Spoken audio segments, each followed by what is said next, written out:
Pain. It's said that women can endure more pain than men can. I took that as a challenge. I found the female participant of my little experiment easily while stopping at a truck stop in rural Kansas. She was easy enough to pick up as she was one of those trampy lot lizard types. All it took was a smile and a flash of the wad of cash on my money clip. She followed me willingly enough to my truck after a brief negotiation. Once safely seatbelted in my truck, one quick zap with my personal taser, and she was slumped in her seat. I quickly wrapped her wrists and ankles with duct tape and gagged her mouth, and my truck lurched out of the parking lot and headed towards my home. I found the male participant at a gym in downtown Indianapolis. I struck up a conversation with him while running on the treadmills. I told him that I was new in town and asked for the hot spots in the area. He suggested a few places and told me that he planned on going out that evening and asked if I wanted to hang out at his favorite spot, and I was more than welcome to come. I met him later that evening at the place he told me about. We drank like sailors and ogled the women that populated the cramped dance floor. He got quite drunk, and I suggested that he didn't drive anywhere in the state he was in. I told him that I would go hail a taxi and get him home safely. I helped him stagger out of the bar and guided him around the corner where my car was waiting. I hit him with my taser, and he crumpled to the sidewalk. One of the patrons of the bar walked around the corner about 10 seconds after he hit the concrete. I looked at the guy sheepishly and said that my buddy was hammered and asked if he could help me get him in my car so I could get him home. I walked into the room that held both of my captives. They were both sitting upright in chairs of my own design. The chairs had tall backs, sturdily built legs and arms. There were straps for both feet and wrists, padded, of course, to not cause unneeded damage to the subject. The seat of the chair had half-inch holes drilled and sanded into it for, well, you know what it's for.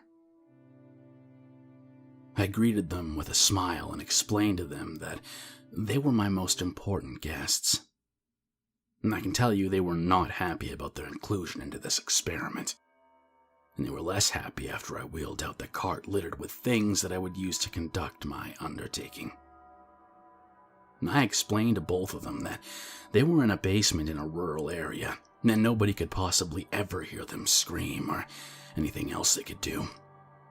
There was no cell service for any of the national carriers, and the house had no landline, internet, or any other form of connection to the outside world. I told them that they were going to participate in a study of mine to see how much pain one can endure. I told them about my research that stated that women can endure more than men. I told them that they were going to endure pain and suffering like they could never imagine. Day 1 of experiment. Test 1. Simple pinpricks to the fingers. Both participants tolerated well, despite the yelling and complaining to let them go. Test 2. Slaps to the face. Female tolerated better than the male. It seems like she's taken a few slaps previously. Male continues to threaten me. Female sobs quietly. Test 3. Small cuts to upper thigh with razor knife. Both bleed freely, but I would say that both subjects tolerated equally. Test 4. Strikes to shins with curtain rod. Male actually endured this test better than female. The second strike to the female's shin opened up a small wound. The male's shin was merely bruised. The male continues to fight and threaten, while the female seems to be less combative. I will write up my findings and continue tomorrow. The tests will escalate from here. Day 2 of experiment. Test 5. Hammer strikes to the bottom of the feet. I feel that both of them found today a bit more than they expected. Both subjects were equally affected. I would give the male a slight edge due to his physical condition. Test 6. Taking of a finger and then toe with wood chisel. Female passed out after the toe. Male passed out after the finger. Advantage, female. Test 7. Stab wound to upper back with knife. Female screamed and cried. Male took the stab with less complaint, most likely due to physical condition. Test 8. Abrasion with sanding wheel followed with lemon juice. Neither subject tolerated very well, I would say. This was a tie. Both subjects passed out partway into the test. I will continue tomorrow. Tests will escalate. Day 3 of experiment. Test 9. Removal of teeth with pliers. Male passed out after 2 teeth, while female lasted 4 teeth before lights out. Test 10. Severing of Achilles' heel. This was surprisingly well tolerated by both subjects.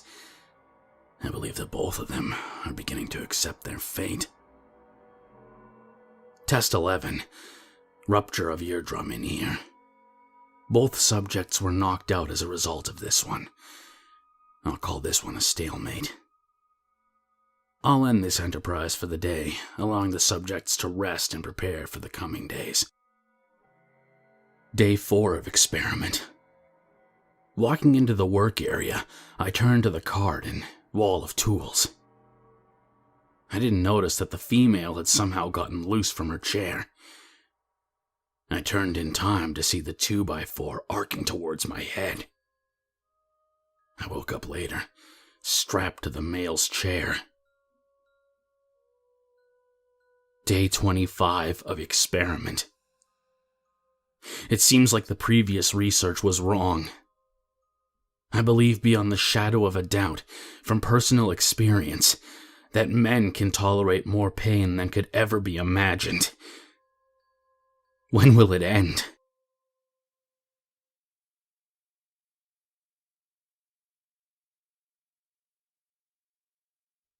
If you made it this far, I hope you'll follow me on Twitter at KingSpook Creepy.